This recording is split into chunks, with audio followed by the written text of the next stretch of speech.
Hello, friends. Gregg Braden here, and I want to welcome you to this year's Earthkeeper Summit. You know, every summit is an important summit. I feel that this year is a vital summit. It's a vital summit because you and I are being encouraged to a greater and greater degree to replace our natural human biology with synthetics, with machines, with technology outside of our bodies. And you know exactly what I'm talking about. We're being encouraged to accept computer chips into the brain, for example, that allow us to communicate with our smart devices without using any cables. We're being encouraged to accept chemicals into our blood that mimic our immune response.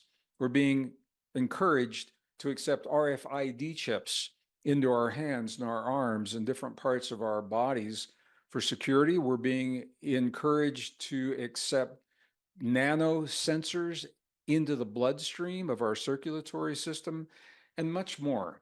The thinking underlying this direction that we're going is that we are a flawed species of life, FLAWED. This is what we're teaching our young people in schools today. As I'm making this recording, in the United States, young people are being taught that carbon-based life is a flawed form of life. And among our flaws are human emotion, because it can sometimes cloud our thinking and our logic. The ability to have empathy and sympathy and compassion, the very values, the very characteristics that we cherish as our humanness, we're teaching our young people that these are flaws and that we are powerless victims of a world around us that we have no control over. And because we're victims, we need a savior. That savior is being touted as technology. So this is coming about in a lot of different ways. Some of it is through really slick marketing, really sexy marketing that is making this technology look very, very appealing, especially to young people that don't understand the value of their humanness, how precious human biology really is. This is what I want to talk to you about today. There is a concerted effort to replace our biology with technology. And a lot of people say to me, well, Gregg, isn't this the next step in human evolution? My answer is no. It is not the next step in natural human evolution. It certainly can facilitate an evolution of some kind. It is not natural human evolution. And here's the reason I say that. The way the human body works is that when we replace some facet of our biology with an external technology, our biology begins to atrophy and eventually stop functioning in the way it was designed. This is the way biology works. You've all heard this before. We say that in biology, there's an axiom that is called use it or lose it. We often hear about this as people get older, that there are functions in life, sexual functions, for example. You know, we joke, but this is the way it works.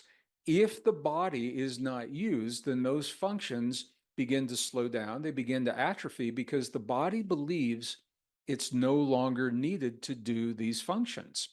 So, for example, one of the new discoveries that has been made just within the last few years is that the human brain is producing new neurons throughout our lifetimes up until the last breath of our lives.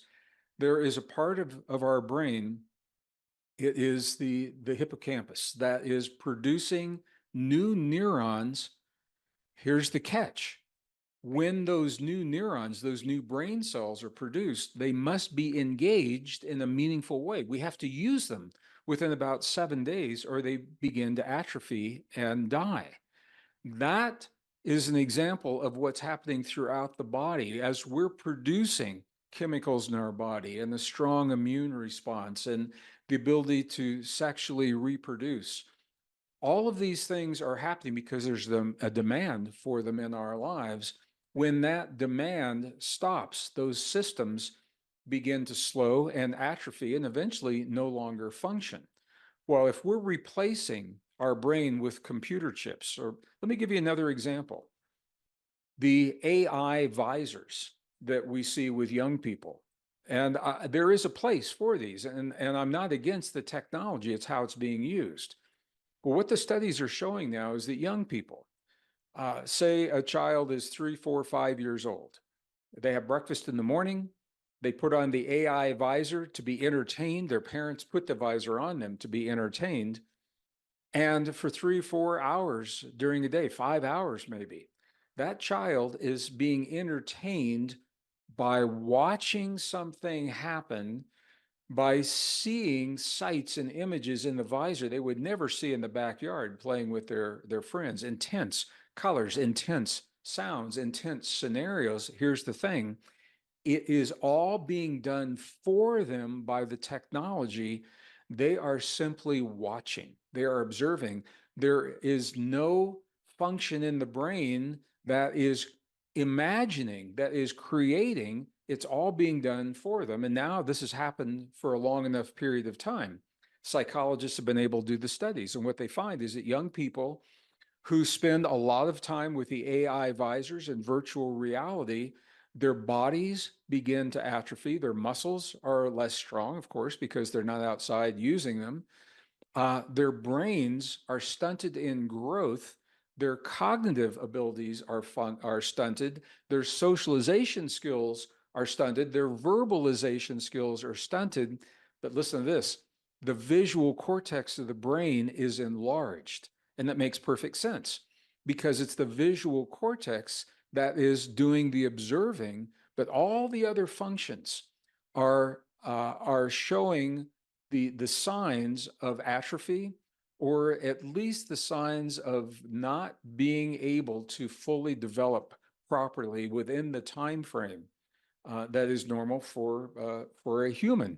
Now, all of these symptoms are reversible through epigenetics. This is the way we work.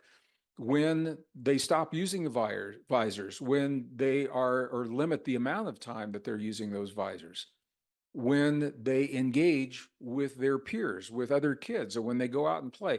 You know, you and I, when we were growing up, we used our imagination a lot. We'd take a blanket in the living room and drape it over 2 pieces of furniture, and now we had a tent.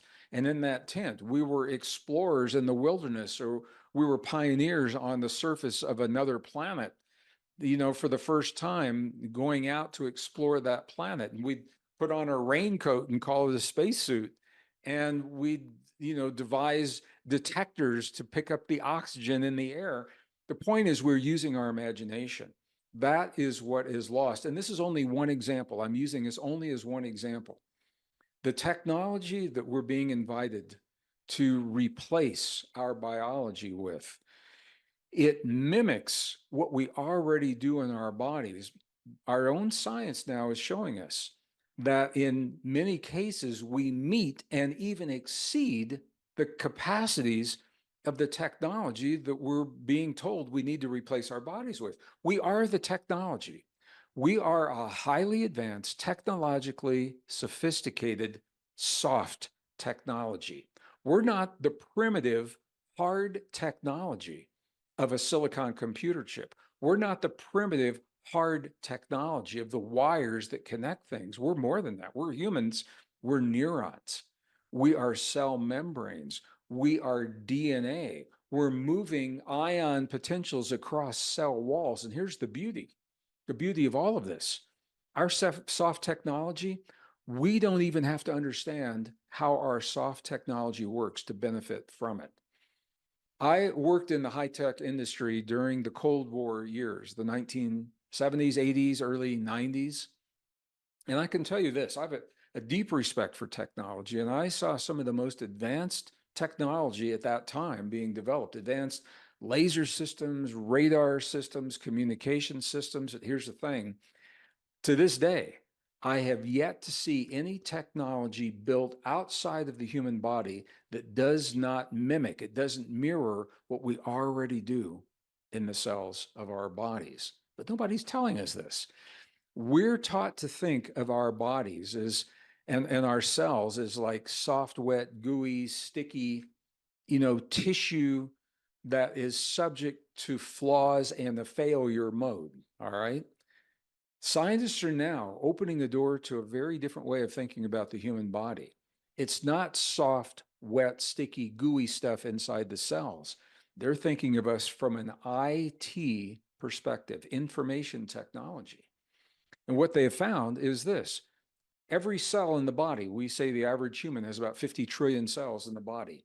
Every cell in the human body is its own miniature circuit. It's called a gated circuit. Information comes into the circuit, information leaves the circuit. Within that circuit are all of the functions that you would expect to see in a circuit. Within our cells, we have the equivalent of transistors, of resistors, of capacitors. And if you've never heard of those before, that's okay. You don't have to know that these are the components that massage the electrical information in every human cell coming in and leaving the cell. Every human cell has an electrical potential. It's a small potential, about 0.07 volts of electrical potential per cell. And you say, well, that's not very much. And I agree. But think about this. We've got 50 trillion cells in the body. Do the math. 50 trillion cells times 0.07 volts is about 3.5 trillion volts of electrical potential within the human body. And that potential is just that. It is potential. I'm not saying it's realized, but we have it available. What would it mean if we could harness that potential and direct it to our own healing or deep states of intuition, higher states of consciousness, deep communication, heart intelligence, all of these things? But it doesn't stop there, because not only does every cell in the body have this electrical potential, but every cell in the body is storing and releasing photons of light. Okay, we receive those photons from the world around us, and we interpret them and translate them into information in our bodies. We are sending photons into the world around us of light. Light is information. We are literally communicating with the world around us, and we're receiving communications from the world. The question is, do we know what we're saying, and do we know what we're receiving? Well, the answer to that is the subject of so many of the practices from most ancient and cherished spiritual traditions and the indigenous traditions of our past. What do these impulses of information mean to us? But it doesn't stop there, because every cell in the body stores, and we can retrieve information from our cells and our DNA, just like we do on a computer chip. Listen to this. Every strand of DNA in the human body stores every successful genetic transaction in our species. Every successful genetic transaction from our past, from our ancestors, is stored in our bodies. And let me share with you the three terms that are used to describe it and see if they sound familiar to you. They store the information in our DNA. That information is transparent. It's not hidden. If you know how to read the DNA code, it's right there. It is secure. It cannot be hacked through the entire species. And what we say is it is immutable. Once it is there, because it is dispersed, it's not centralized, because it is spread out through every member of our species, it is immutable. It cannot be changed in the way that we think of changing that information. So transparent, immutable, and secure, if that sounds familiar to you, it might be because that is the basis for the new external technology that is changing the financial infrastructure of the world. It's called blockchain technology, decentralized technology that is successful because it mimics the way that we store information in the DNA of our bodies. And it goes on and on and on. The point that I'm making here, I want to give you the reasons to think differently about yourselves. I want to give you something solid if you want to think differently about yourselves. The reasons, the scientific reasons that tell us we are absolutely not what we've been told. We are not the flawed, frail form of life that we've been led to believe, and that we're much more than we've ever been led to believe. We are a highly advanced, technologically sophisticated soft technology, so much more advanced than the hard technology of a computer chip or a chemical in the blood. One of the reasons we are so much more is because of the way human tissue works. I'm going to give you another example. I hesitated for a moment in the interest of time, and I'm just going to go ahead and give you another example. A few years ago, scientists began to compare the human brain to a microprocessor on a computer. And the way they did this comparison was they took the synapses between the neurons of the human brain, and they called those the equivalent of the transistors on a microprocessor. Interestingly, it's about the same number. We have about the same number of synapses in the average human brain as we do in an average microprocessor. Well, they began to look at these functions, and what they found is that the human brain is about 100-fold more efficient and faster than those microprocessors are. And a lot of people, that's a mind blower. They don't want to believe that. They want to believe the computer chips are faster. Here's the reason. Let me just share this with you. This is so beautiful. When we look at a computer chip, are they fast? Absolutely. Are they efficient? You bet they're efficient. Are they scalable? Are they scalable? How far can you push the function of that computer chip? Well, the answer is it will always be limited. The physical silicon computer chip, or whatever it's made of, will always be limited by the physics of the stuff it's made of. So a silicon chip, for example, the atoms of silicon are never going to change. And when you put those atoms side by side, information can only flow so fast between those atoms, and then they reach a limit. So physical computer chip, it's fast, efficient. Is it scalable? It is scalable only to a finite level, a finite level. Now, you look at the human neuron. Every time scientists push those neurons to what they think is the limit of the capacity of a neuron, how much information can it transmit? How high of a frequency? How many hertz of information can be moved across those neurons? Every time they think they have a limit, they push the biological neuron to the limit, and then we do what humans do.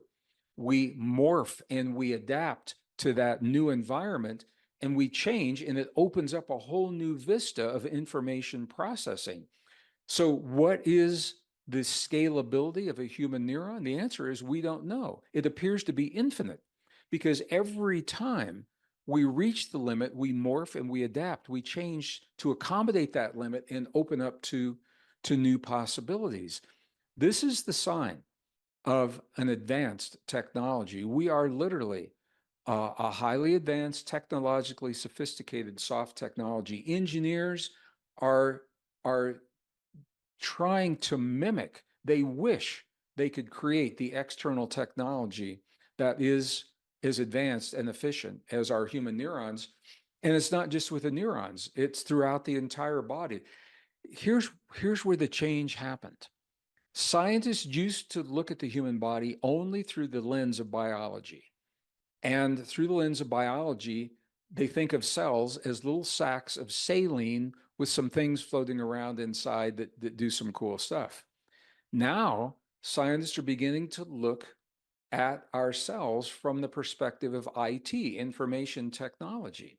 And they're publishing the results not in biology books, but in engineering journals. That may be why you haven't seen them, like journals IEEE and the journals for advanced computing technology. And for example, they're now saying in these IT journals that human DNA is literally a fractal antenna. Fractal antenna means that we are tuning to information, a broad spectrum of information that we're receiving simultaneously. This is the fractal nature of the antenna. It's not an antenna where you're tuned in and zoomed in only on one station. We're receiving broadcasts from the world around us across a broad spectrum of information. And then we take that information and we're able, through the transducers of the pineal gland and the cells of the body, to make meaningful use of that information so that we can live the lives that we live, so that we can love and heal, so that we can forgive and have compassion, empathy, sympathy. All of these vital human functions that we cherish are made possible because we are so much more than we have been led to believe. So the question is, do we want to give our humanness away to the technology? Because once we do, it's gone forever. It's not like you can say, hey, let's replace the human body with this technology and we'll do it for a year, and if it doesn't work, we'll go back to what we used to have. You can't do that, because the human body morphs and adapts just like those neurons do, and we become something very different in the presence of the technology. Now, two things. First, the beauty of everything I'm saying to you is you don't have to know any of it. One of the hallmarks of an advanced technology is that the more advanced it is behind the scenes, the simpler the user interface. Look at your smartphone. Very advanced technology going on behind the scenes, but you don't have to know any of it. You don't even have to type. You press your finger on a picture, an icon, and you set into motion and an entire cascade of events. Communicate with your friends, pay your bills, do your banking, set up the appointments. All you did was push that picture, touch your finger to the picture, because that is a very simple user interface. We work the same way. We are so sophisticated behind the scenes. Our user interface are the very familiar experiences of our most ancient and indigenous cherished traditions. Our user interface: thought, feeling, emotion, breath, focus, movement, nutrition. These are the interfaces that allow us to make use of this advanced soft technology.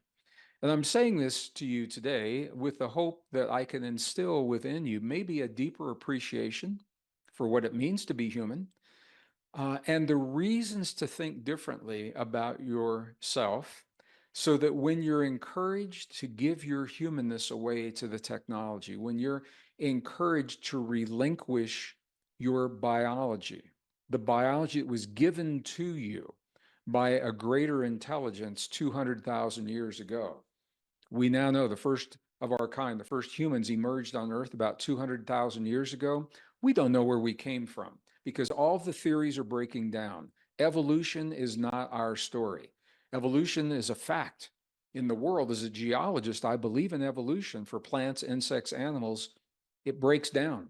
When it comes to humans, and the DNA evidence tells us that it breaks down. Something happened to us 200,000 years ago, and a series of mutations that could not happen under natural conditions were set into motion. The fusion of chromosomes to give us chromosome number 2, the switch of the genes in chromosome 7 that allow us to speak and to sing complex language and more. They all happened at the same time. They are not the product of a long, slow, gradual process, and they did not happen through random processes. We're not the product of lucky biology. We are the product of an intentional act from who or whatever force has given us our humanness and the ability to express our divinity, our divine human attributes. Imagination, that is an expression of divinity. Creativity, that is an expression of divinity. Our ability to love, certainly, is a divine expression. To forgive, to love fearlessly, to forgive without expectation. And this is where our healing begins. How can our bodies heal if we see ourselves as a flawed, powerless victim of life? Because it is our internal dialogue and the emotions that are the result of that dialogue that send the signals to the body for the healing process. So the more we love ourselves, the deeper we appreciate our humanness, we're stacking the deck in our favor for deeper healing, rejuvenation, and regeneration. And that's what earthkeeping is all about. How can we care and love for the world around us if we are still learning to care and love for the world within us? So I want to take this opportunity to say thank you for sharing a little bit of your day with me today. And I know I covered a lot of ground and I spoke quickly to honor the time that we have in this connection. I think it all comes down to love. The question that we have to ask ourselves every moment of every day of our lives is, do we love ourselves enough? Or I'll make this personal because I'm with you right now. Do you love yourself enough to accept the gift of your humanness and the responsibility that comes with being a human in this world, fully enabled, fully capacitated, with all of the power and all of the divinity that was given to you 200,000 years ago? Do you love yourself enough to accept your humanness? The answer to that question is the way that you live your life every day of your life. The choices that you make, how you speak to other people, how you allow other people to address you, how do you nourish the gift of your body? Maybe the greatest task is just that. We are tasked with preserving and protecting the gift that was given to us rather than casually giving it away to technology in exchange for speed and efficiency. These are the questions that we need to ask ourselves as Earth keepers. And the answers, once again, that we have personally to these questions are reflected in the choices we make and the way that we live our lives. So I want to thank you for all that you're doing to be the best version of yourself, to be the best Earth keeper you can possibly be. And I want to thank Unity for the opportunity of sharing this time with you, making this summit possible. Unity, you have become a hub for so much of the world and the focus of a community that is building the values that allow us to cherish our humanness and to preserve our humanness in a world where we're being encouraged to give ourselves away to technology. So thank you, Unity. Thank you all for sharing a little bit of your day with me today. I look forward to our next.